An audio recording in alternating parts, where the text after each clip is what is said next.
গত 26 তারিখ 26 এই মাসের 26 তারিখ প্রত্যেক দিনের মতো আমরা ভেহিকেল চেকিং এ আসছিলাম দেবদারু হাউস আন্ডারে লকডাউন বাজারে।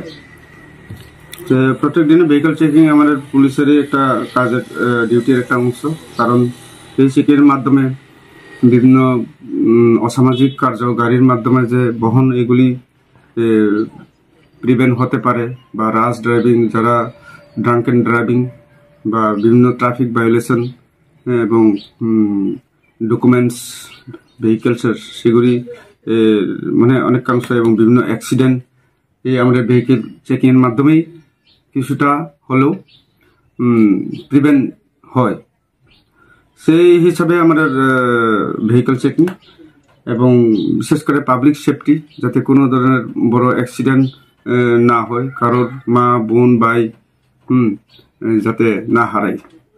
তো এই হিসাবে আমরা গত 26 তারিখ বিকাল 3:30-4টার দিকে আমরা লকডাউন বাজারে গাড়ি চেকিংয়ে বসি।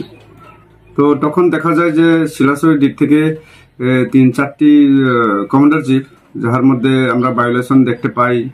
কমান্ডার জিপের উপরে ছাদের উপরে প্রায় 5-6 জন এভাবে খুব ঝুঁকিপূর্ণভাবে তারা